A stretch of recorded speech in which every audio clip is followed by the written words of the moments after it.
તેમાં એક મારા દીકરા જેવો ભક્ત હતો કે મારાથી કશું થાય એમ જ નથી, મારાથી કશું થાય એમ જ નથી, હું તો બધું કરીને થાક્યો હો, તો નિરાશ થઈ ગયો. શું બેઠા બેઠા ભગવાન ખવડાવે?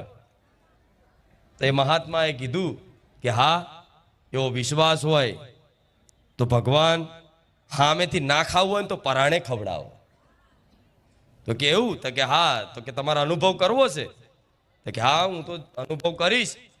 મારે જોવું છે કે શું ભગવાન બેઠા બેઠા એક જ જગ્યાએ હું બેસી રહું અને બસ એમ કહું કે અહીં બેઠા જ મારે ખાવું છે, કોઈની જોડે માગીશ નહીં, કશું જ નહીં, બેઠા જ તે હોમેથી ખાવાનું આવે તો હું માનું કે ભગવાન સાક્ષાત ધરતી પર હોય. તે મહાત્માએ કીધું કોઈ વાંધો નહીં, જાઓ આ જંગલમાં છે, આ ઝાડ ઉપર તમે બેસી જાઓ. શું કીધું? આ ઝાડ ઉપર તમે બેસી જાઓ અને બેઠા બેઠા બસ ભગવાનને એવું કહે, જો આ બેઠો તમારા ભરોસે 24 કલાક બેસી રહેવાનો છું, ખાધા પીધા વગર. તમે જો હો, તમે ભક્તોનું રક્ષણ કરતા હોય, ભક્તોનું ભરણ પોષણ કરતા હોય, તો તમારા ભરોસે આ ઝાડ ઉપર બેઠો છું, તમે હો તો આઈને મને ખવડાવી જોજો, નકર હું કોઈ જો માગવાનો નથી. બસ આટલું કહીને તો રાહ જોઈને બેઠા, હમણાં ભગવાન આવશે, ભગવાન આવશે, ભગવાન આવશે, આવશે, રાહ જોતા આવશે કે નહીં, આવશે કે નહીં, આવશે કે નહીં, આવશે જ નહીં. એટલામાં તે અચાનક પેલા ખબર છે ને સવારી કોઈ ગાડી કે એનાથી નથી થતી, બળદ ગાડા ને ઘોડા ગાડીથી લઈને જતા, તેવી રીતે એક આખું રાજાનું સૈન્ય આવ્યું, તબડક તબડક તબડક કરતું કરતું, બરોબર.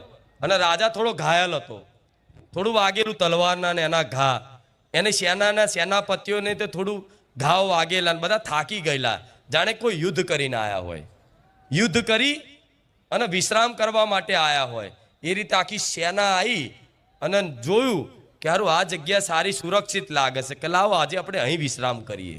શું કરીએ? અહીં વિશ્રામ કરીએ. તો એટલા ઓટલા પર વિશ્રામ બધા કરવા બેઠા. તો રાજા હોય એટલે એની તો મતલબ વ્યવસ્થા થાય ને, ભોજન પાણીની બધી, એટલે મતલબ બીજા એમના સેવકો જે હોય રાજાના, એ બધાએ મતલબ ભોજનની તૈયારી કરીને, રાજાના ભોજન તો એક જાતના હોય નહીં, 32 જાતના બને, કેમ કે રાજા છે, મહારાજા છે, તો એમના ભોજનની વ્યવસ્થા કરવા માટે એમના બધા સેવકો બધા કામે લાગી ગયા અને રાજા આરામ કરતા હતા.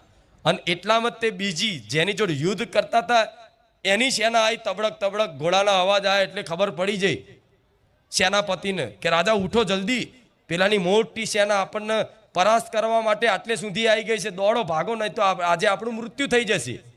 તો રાજાએ કીધું કોઈ વાંધો નહીં, ચલો ફટાફટ. તો બધાએ તે ખાવાનું બધું બની ગયું હતું, થારમાં થારી કાઢ્યું હતું 32 જાતનું, અને એવું જેવું કાઢ્યું અને તબડક તબડક તબડક અવાજ આવ્યો, સેના આવી એટલે બીજા જે રાજા હતા ને સેનાપતિ હતા બધા નાહી ગયા, દોટ મૂકી કે આયા કે હમણાં, જેમ કે વધારે સેના હોય એમનું 50,000ની સેના હોય અને આ બાજુ 2,000 લોકો હોય, તો એમને કે 2,000 લોકો લડવા ના જાય, પણ ચતુરાઈ વાપરે એટલે નીકળી ગયા. તો બીજી જે સેના આવી અને જોયું કે હારું અહીંયા આ તો બધી ભોજનની વ્યવસ્થા ને બધું પડ્યું છે, તો ચોક્કસ અહીં રાજા અહીંયા જ હશે. તો બધી જગ્યાએ શોધ્યા કે નહીં દેખાતા, ચો છે રાજા, ચો જ્યાં જોયું તો કે હારું ખાવાનું એમનું એમ છે બધુંય. તે પછી એટલામાં ઉપર નજર પડી ઝાડ ઉપર જે પેલો બેઠો તો રાહ જોઈને કે ભગવાન હોય કે ના હોય. તે કે આ રહ્યો, આ કોણ છે, પકડો એને, આ રાજાનો સિપાહી છે, પકડો એને.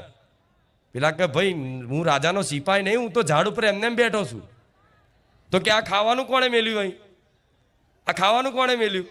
તો કે ભાઈ તમારે જેવા કોઈક રાજા હતા, એ વિશ્રામ કરવા આવ્યા હતા અને અચાનક તમારી સેના આવી અને અવાજ આવ્યો ને તો બધું એ ખાવાનું તૈયારી કરતા હતા ને મૂકીને ભાગ્યા. તો એ જે બીજી સેનાવાળાએ કીધું કે ના હારું, આ તો રાજાની કોઈ ચાલતો નહીં કે આ ખાવામાં કદાચ ઝેર બેર નાખ્યું હોય ને કહેશે આવીને આવાય ખાઈને આપણે મરી જઈએ. તો લાવો આમાં ઝેર છે કે નહીં, પહેલા આને પકડો અને આને એક એક કોર્યો ખવડાવો. એટલે આને તો પકડ્યો અને પરાણે કે લે ખા, લે ગુલાબ જાંબુ, લે સુતર ફેણી, દાળ ભાત. કે નહીં ખાવું? તો કે ના ખાવું જ પડશે. બધા કોર્યા તારા ખાઈ એક એક મીઠાઈ ચાખી અને તારા પ્રમાણ કરવાનું છે કે આ ખાવાનું ચોખ્ખું છે, વિષ વગરનું, ઝેર વગરનું છે.